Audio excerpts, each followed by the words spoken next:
UPSI के लिए यह संसद पार्लियामेंट का सबसे महत्वपूर्ण हिस्सा है। इसे हम 4 मुख्य भागों में बांटकर समझेंगे। 1. सदस्यता और अयोग्यता, अनुच्छेद 101 से 104। अनुच्छेद 101, स्थानों का रिक्त होना। अगर कोई दोनों सदनों एलएस और आरएस में चुन लिया जाए तो उसे एक सीट छोड़नी होगी। अगर 60 दिन तक बिना बताए गायब रहे तो सीट खाली मानी जाएगी। अनुच्छेद 102, सदस्यता के लिए अयोग्यता, डिस्क्वालिफिकेशन, जैसे लाभ का पद, ऑफिस ऑफ प्रॉफिट धारण करना या मानसिक रूप से अस्वस्थ होना। अनुच्छेद 103, सदस्यों की अयोग्यता पर फैसला राष्ट्रपति चुनाव आयोग की सलाह पर करेंगे। अनुच्छेद 104, शपथ लेने से पहले सदन में बैठने या वोट देने पर जुर्माना, 500 रुपये प्रतिदिन। 2. विशेषाधिकार और वेतन, अनुच्छेद 105 से 106। अनुच्छेद 105, सांसदों की शक्तियां और विशेषाधिकार। सदन के अंदर कही गई किसी भी बात के लिए उन पर कोर्ट में केस नहीं हो सकता। अनुच्छेद 106, सदस्यों के वेतन और भत्ते, सैलरीज। 3. विधायी प्रक्रिया माइनस कानून कैसे बनता है, अनुच्छेद 107 से 111। अनुच्छेद 107, साधारण विधेयक को पेश करने और पारित करने की प्रक्रिया। अनुच्छेद 108, संयुक्त बैठक, जॉइंट सिटिंग। अगर लोकसभा और राज्यसभा में ठन जाए तो राष्ट्रपति दोनों को साथ बुलाते हैं। अध्यक्षता लोकसभा अध्यक्ष करता है। अनुच्छेद 109, धन विधेयक, मनी बिल के संबंध में विशेष प्रक्रिया। ये केवल लोकसभा में ही पेश हो सकता है। अनुच्छेद 110, धन विधेयक की परिभाषा। इसमें टैक्स या उधार लेने जैसे मामले आते हैं। अनुच्छेद 111, विधेयकों पर अनुमति। राष्ट्रपति विधेयक को पास कर सकते हैं, रोक सकते हैं या वापस भेज सकते हैं, वीटो पावर। 4. बजट और वित्तीय प्रक्रिया, अनुच्छेद 112 से 117। अनुच्छेद 112, वार्षिक वित्तीय विवरण, बजट। संविधान में बजट शब्द नहीं है, यही नाम है। अनुच्छेद 113, संसद में प्राक्कलन, एस्टिमेट्स के संबंध में प्रक्रिया। अनुच्छेद 114, विनियोग विधेयक, अप्रोप्रिएशन बिल। इसके बिना भारत की संचित निधि से पैसा नहीं निकाला जा सकता। अनुच्छेद 115, अनुपूरक, सप्लीमेंट्री या अतिरिक्त अनुदान। अनुच्छेद 116, लेखानुदान, वोट ऑन अकाउंट और अपवादानुदान। अनुच्छेद 117, वित्त विधेयकों, फाइनेंशियल बिल्स के बारे में विशेष उपबंध। 5. साधारण नियम और अध्यादेश, अनुच्छेद 118 से 123। अनुच्छेद 118, सदन की प्रक्रिया के नियम, रूल्स ऑफ प्रोसीजर। अनुच्छेद 119, वित्तीय कार्य के लिए प्रक्रिया। अनुच्छेद 120, संसद में प्रयोग की जाने वाली भाषा, हिंदी या अंग्रेजी। अनुच्छेद 121, संसद में जजों के आचरण पर चर्चा नहीं होगी जब तक हटाने का प्रस्ताव न हो। अनुच्छेद 122, अदालतों द्वारा संसद की कार्यवाही की जांच नहीं की जाएगी। अनुच्छेद 123, राष्ट्रपति की अध्यादेश, ऑर्डिनेंस जारी करने की शक्ति। जब संसद न चल रही हो और कानून जरूरी हो तो राष्ट्रपति इसे लाते हैं। इसकी ताकत कानून के बराबर ही होती है। यूपीएसआई टिप, अनुच्छेद 108, 110, 112 और 123 को रट लेना, ये सबसे ज्यादा पूछे जाते हैं। पीएसआई और अन्य प्रतियोगी परीक्षाओं के लिए अनुच्छेद 124 से 150 तक का सफर बहुत महत्वपूर्ण है। इसमें सुप्रीम कोर्ट, एससी और सीएजी जैसी संस्थाओं की पूरी कार्यप्रणाली समाहित है। आइए इन्हें क्रमवार और गहराई से समझते हैं। भाग 1, उच्चतम न्यायालय, द यूनियन जुडिशियरी। अनुच्छेद 124, सुप्रीम कोर्ट की स्थापना और गठन।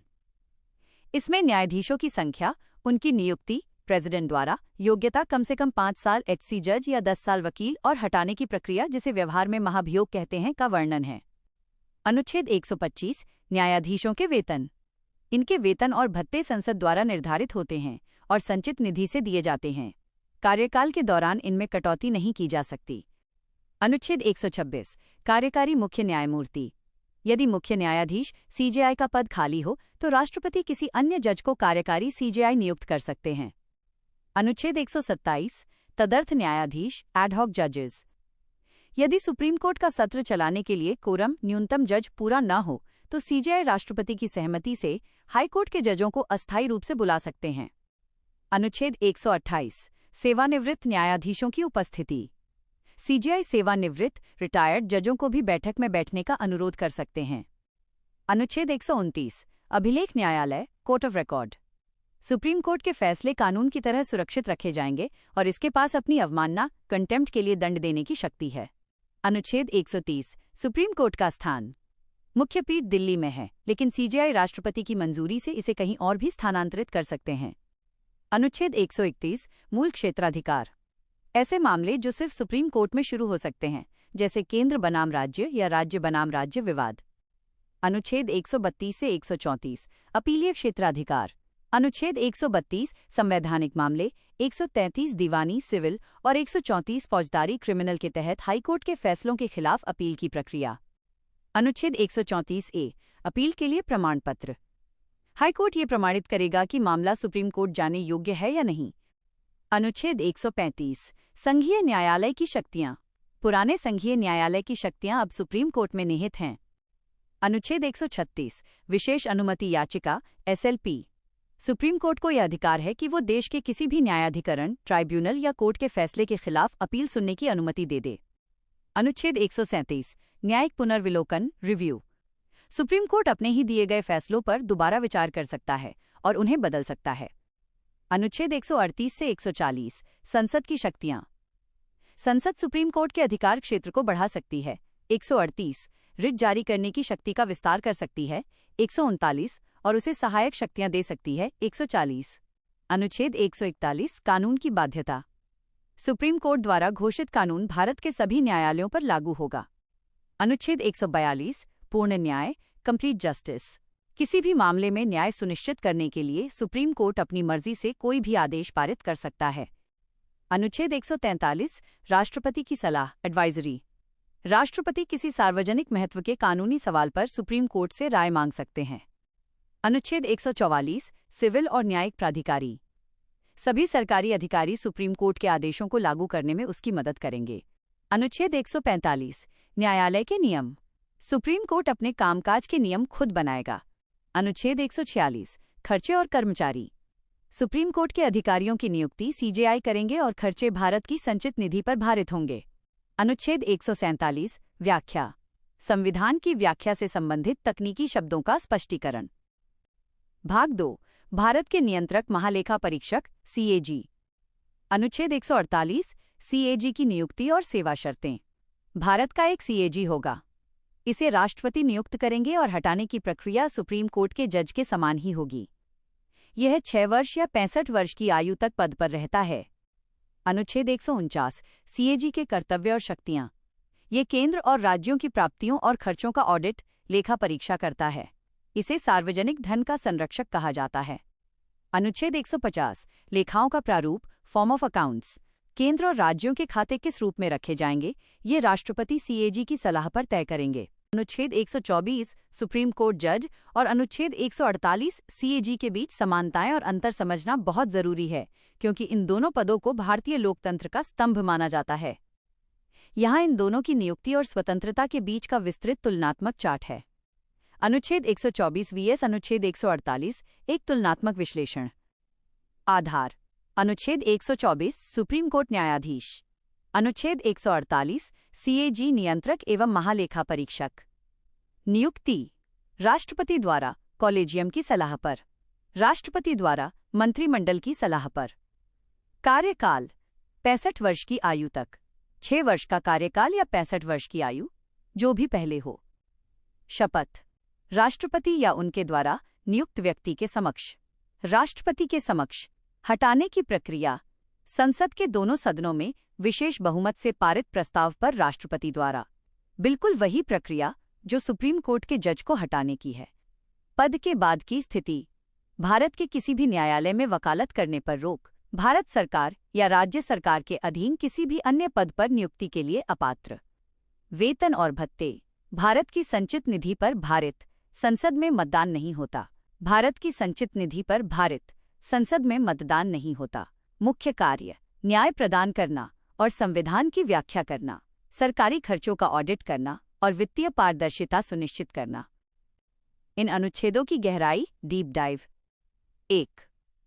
अनुच्छेद 124 की बारीकी। इस अनुच्छेद में ही ये छिपा है कि जज को अक्षमता, इनकैपेसिटी या सिद्ध कदाचार, मिसबिहेवियर के आधार पर ही हटाया जा सकता है। ये न्यायिक स्वतंत्रता सुनिश्चित करता है ताकि जज बिना किसी डर के सरकार के खिलाफ भी फैसला दे सकें। 2. अनुच्छेद 148 की स्वायत्तता। CAG को संविधान ने बहुत शक्तिशाली बनाया है। डॉक्टर अंबेडकर ने कहा था कि CAG भारतीय संविधान के तहत सबसे महत्वपूर्ण अधिकारी है। ऐसा इसलिए क्योंकि सरकार चाहे कितनी भी शक्तिशाली हो, उसके खर्चों की रिपोर्ट अनुच्छेद 149 के तहत सीएजी ही तैयार करेगा, जिसे संसद के सामने रखा जाता है। 3. अनुच्छेद 150 का महत्व। ये अनुच्छेद एक सेतु ब्रिज की तरह है। यह सुनिश्चित करता है कि पूरे देश, केंद्र और राज्य में खातों का हिसाब किताब एक ही तरीके से रखा जाए, ताकि सीएजी को ऑडिट करने में आसानी हो। भारतीय संविधान अनुच्छेद 151 से 200 तक का सफर। भाग 1, ऑडिट रिपोर्ट और राज्यों की भूमिका, अनुच्छेद 151 से 160। अनुच्छेद 151, इसमें सीएजी की रिपोर्ट के बारे में बताया गया है, जिसे राष्ट्रपति या राज्यपाल के माध्यम से संसद या विधानमंडल के सामने रखा जाता है। अनुच्छेद 152, यहाँ राज्य शब्द की परिभाषा दी गई है।